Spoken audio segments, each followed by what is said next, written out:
కాంగ్రెస్ ప్రభుత్వం ప్రజాపాలన పేరుతో దగాపాలన కొనసాగిస్తుందని బీఆర్ఎస్ నాయకులు పాల సాయిరాం, కామని శ్రీనివాసులు ఆరోపించారు. సిద్దిపేట జిల్లా కేంద్రంలోని ఎమ్మెల్యే క్యాంపు కార్యాలయంలో ఏర్పాటు చేసిన మీడియా సమావేశంలో బీఆర్ఎస్ నాయకులతో కలిసి వారు మాట్లాడారు. ఎన్నికలకు ముందు 6 గ్యారంటీలని ప్రజలకు చెప్పి అధికారంలోకి వచ్చిన కాంగ్రెస్ పార్టీ ఇప్పుడు 4 పథకాలకి లబ్ధిదారులు, అర్హులు, అనర్హులు, దరఖాస్తులంటూ దొంగనాటకాలు ఆడుతుందన్నారు. ప్రజాపాలన గ్రామ సభల్లో అసలు అధికారులు చదువుతున్న లిస్టు లబ్ధిదారులదా, అర్హులదా, దరఖాస్తుదారులదా అనేది అర్థం కాని స్థితిలో ప్రజలు అయోమయానికి గురవుతున్నారన్నారు.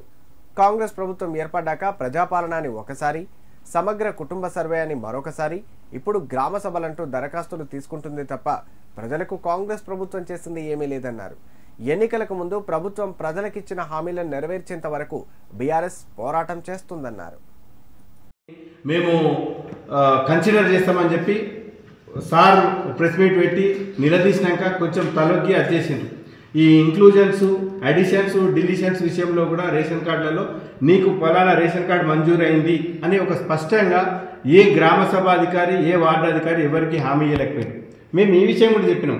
ఒకవేళ లబ్ధిదారులు అనేది చివరి దశకు చేరి నిజంగా ఎవరైనా లబ్ధిదారుల లిస్ట్ ఫైనల్ అయితే ఆ ఇండివిజువల్ పేరు మీద ఆ లబ్ధిదారునికి ఇంకో ప్రభుత్వం పక్షాన అయితే కలెక్టరా, కమిషనరా, లేకుంటే సంబంధిత శాఖ అధికారా మీకు ఇందిరమ్మ ఇల్లు వచ్చింది, మీకు రైతు భరోసా మంజూరైంది, మీకు రేషన్ కార్డు మంజూరైందని చెప్పి ఒక మంజూరీ పత్రం ఇచ్చినా దానికి ఒక శాంటిటీ ఉంటుంది.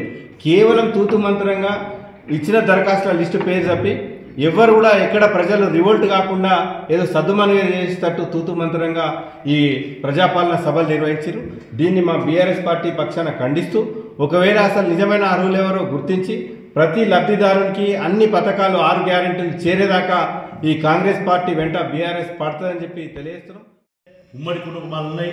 మరి సంవత్సరం పెళ్ళిళ్ళై ఆ ఇంట్లో ముగ్గురు 4 కాపురాలు కూడా ఒకే చోట ఉండి ఉమ్మడి కుటుంబంగా ఉన్నవాళ్ళు మేము సొంత ఇల్లు కట్టుకుంటామనే ఉద్దేశంతో ఈరోజు వాళ్ళు ఆ రోజు దరఖాస్తు చేసుకున్నారు. సంవత్సర కాలంగా దరఖాస్తు చేసుకున్నప్పటికీ ప్రభుత్వంలో చలనం లేదు. ఇప్పుడు ఇస్తామన్నటువంటి ఇందిరమ్మ ఇల్లు కూడా ఆనాడు ప్రజాపాలన ఇచ్చిన దరఖాస్తులను పక్కకు పెట్టినరు. ఇప్పుడు ప్రస్తుతం మళ్ళా కొత్త దరఖాస్తు తీసుకుంటున్నారు. కులగణంలో సర్వేలో ఇల్లు లేదని తేలింది, ప్రజాపాలనలో భాగంగా ఇల్లు లేదని తేలింది.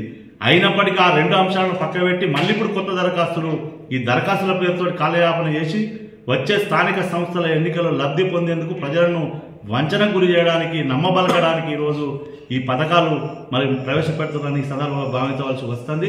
ఈరోజు గ్రామాల్లో ప్రజలు తిరగబడి ప్రశ్నిస్తుంటే అధికారులు జవాబు చెప్పలేకపోతున్నారు.